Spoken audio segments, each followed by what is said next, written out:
y'all doing? What are y'all doing? What is y'all doing? Guess.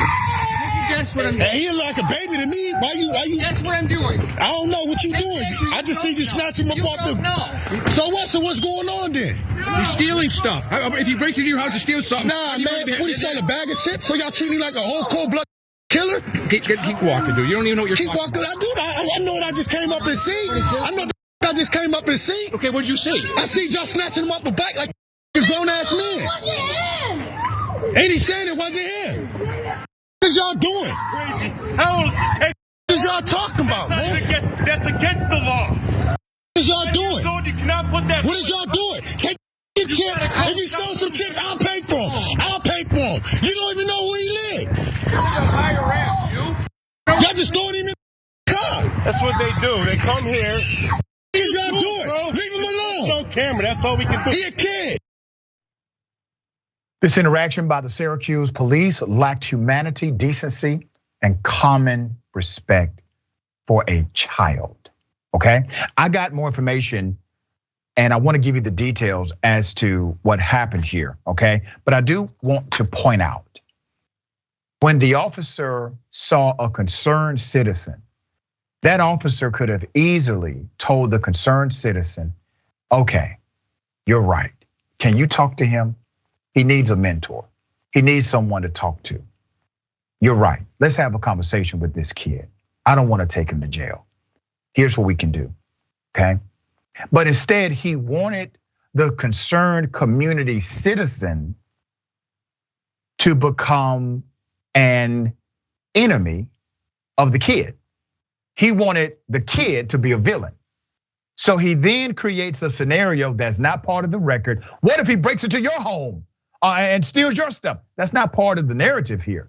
We have no information that this kid broke into somebody's home or committed some kind of home invasion and robbery. There's nothing on the record to suggest this. So the cop comes up with an extreme fictional narrative in order to turn a concerned community citizen against a black youth. Don't miss that, because it works for some people sometimes, okay?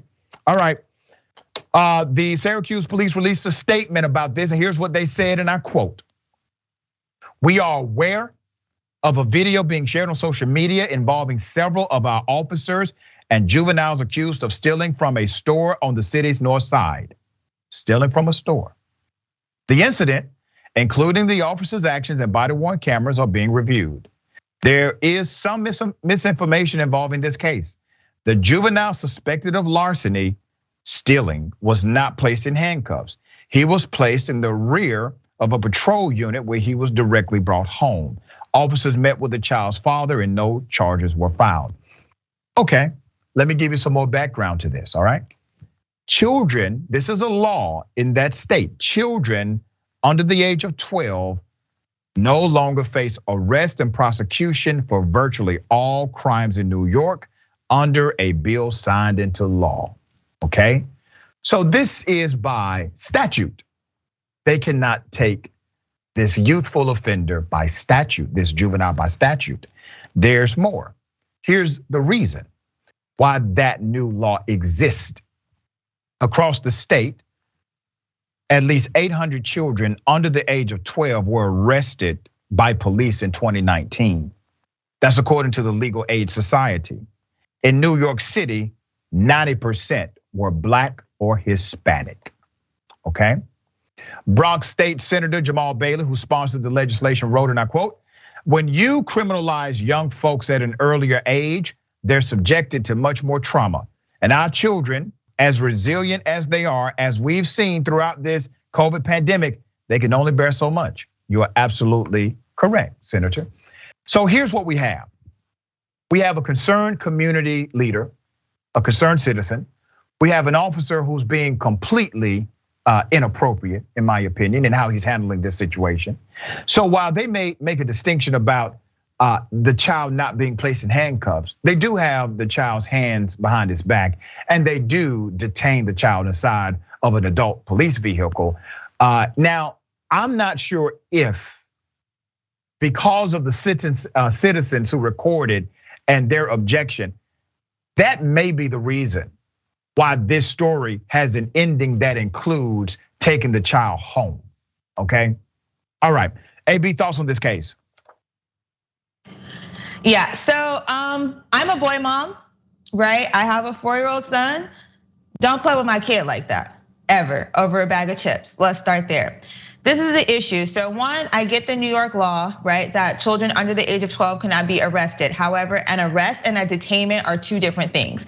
And to detain someone, right? Which means all the police have to do is by use of show of force or authority, make that person feel like they are not free to leave. That is just as traumatizing as being actually arrested, meaning you have formal charges against you.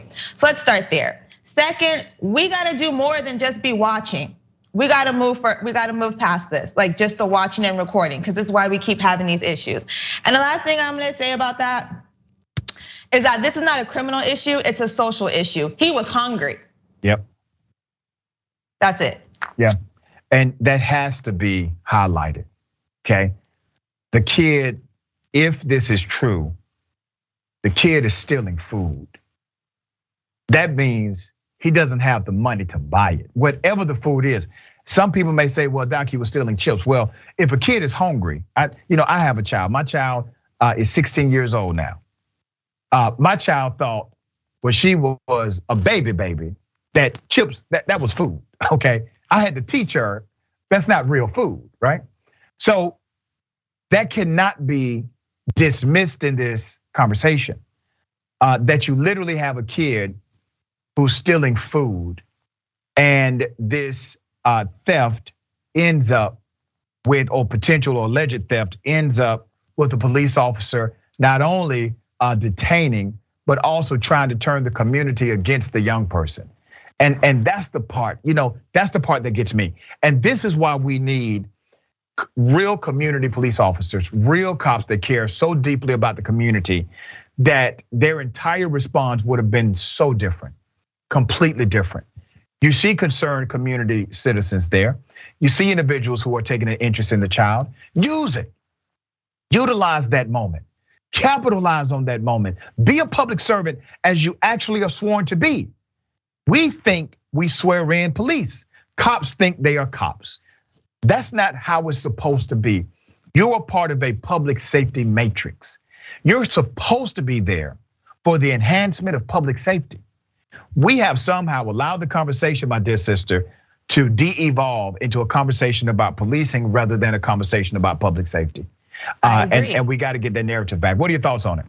We just give the police too much credit, and we have them doing jobs that police officers should not be doing. We need more social workers. We need more social people who can deal with these type of issues, right? And we have to also stop making our young Black children be adults. They're not adults, they're children, and we should treat them as such. And I don't think if the little boy had less melanin in his skin, he would have been traumatized in such a way to feel like a criminal because he was hungry.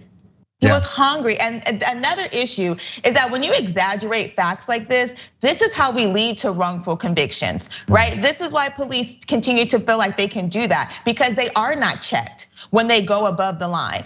Maybe he did still, maybe he didn't. These are allegedly, right? All of this is alleged. But what we have to do is start stopping police in their tracks and holding them accountable from the time that they interact with other citizens. You work for us, we are taxpayers.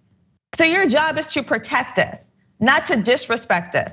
So again, I agree with you that we do need more police officers who actually who care about the community, right? Not just about their badge and their job, but they care about the community and doing the right thing and doing their job better than anybody else. Yeah. That's all we need. And the pushback, when we put this out on Facebook Watch and YouTube, the pushback is going to be from some, well, being a police officer is a dangerous job and they have to be this. No. It's not the most dangerous job. The most dangerous job in America is actually cutting trees by way of fatality and injury. Cutting trees, being a tree cutter is much more dangerous. Driving a taxi is more dangerous than being a cop per capita.